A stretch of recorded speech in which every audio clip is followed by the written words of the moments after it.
I believe we're in recession right now.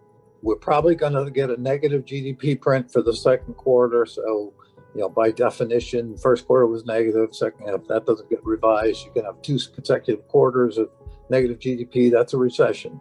But even more than that, it's these other things we're seeing in the economy that suggest if we're not in recession, we're pretty darn close. And my concern is, again, that what's lining up is that from here, the drop gets a lot more aggressive. So, housing is rolling over. I think it rolls over hard in the coming months. Autos could roll over hard. You're seeing retail having to correct that, historic inventory number. That's going to cause problems. The consumer is tapped out. I mean, he's, with gasoline at $5 now, yes, it's come down, but still high. He just doesn't have discretionary spending. And what I think we are seeing this summer is, the pandemic's also made things harder to forecast probably, or made it different. What we're seeing this summer, I think, is consumers are switching. They don't have money for both, so they're switching from, the material buying that they did during the pandemic, a lot of money spent on their houses and their yards and things like that, exercise equipment, etc., computers. Now they're switching to experiences. We're going to go on vacation. We haven't done a long vacation in a long time. We're going to take an airline and go somewhere. We're seeing a lot more of that. We're going to do a cruise. So they're kind of backing off from the expenses on the home and other material purchases, durable purchases, and they're going to maybe a little more vacation type stuff, dining out, what have you. My concern is that's kind of probably more seasonal than anything. It's right. Because of summer. They're saying, hey, we didn't get to take a vacation the last 2 years because of the pandemic, and they're doing it, but they may be kind of extending themselves to do it. When summer gets done, that's gone, but it doesn't mean you flip-flop back to the material purchases. So you're still going to be, I think, in a situation where both are gone, and there goes the economy. Service, in other words, services and consumer spending are gone. They have hundreds of economists feeding them data, and those economists certainly are trained to look at leading indicators and understand, how to forecast, et cetera. But I will say that what I see in this current Fed makeup, and again, it's not that unique. We've seen it in past Fed regimes. They're really focused on headline news. I mean, when CPI gets so much attention on CNBC and Bloomberg, the Fed can't help but say, hey, we got to pay attention to this too. So it's not that they're not able to, that they're not being economists or not getting good economic data.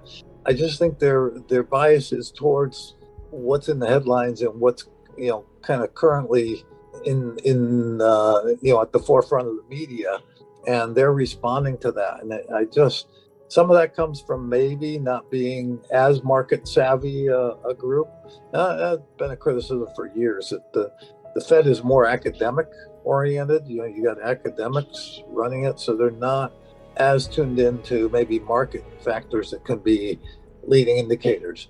Personally, I would like them to focus more on some of the things that are early indicators that maybe it's time to think, have we finished? Should we start looking the other way?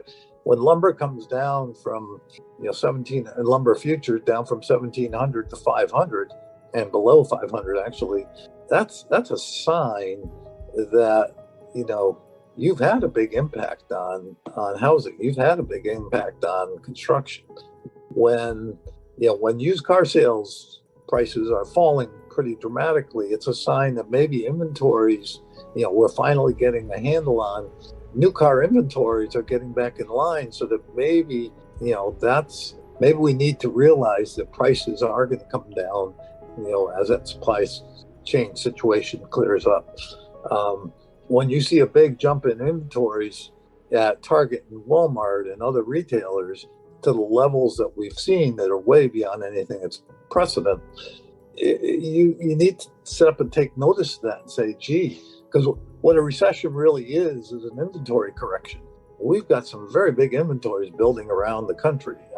And so, it's just those kind of things that I think, it's not that they're not seeing them. I just think they're being kind of distracted by the headline inflation numbers. And as I say, there's leads and lags to policy. So you need to be looking. I mean, Greenspan was probably the one Fed chairman that I saw got this to a degree.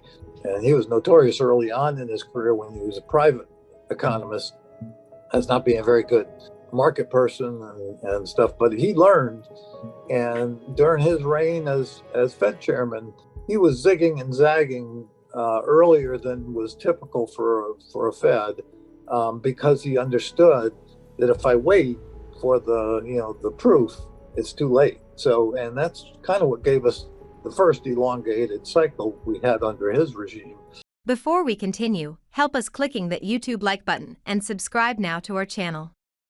This shows the algorithm that you valued this information. And it helps us spread that message. Sharing is caring. And now, let's continue. I have bad news for you. If you're not rich by now, you're screwed. And if you're in debt, you're even double screwed. How so, you might wonder? Well, the sad truth is that you're working your whole life to make someone else rich. The mega corporations, the banks, the politicians, everyone is getting richer. They get your money.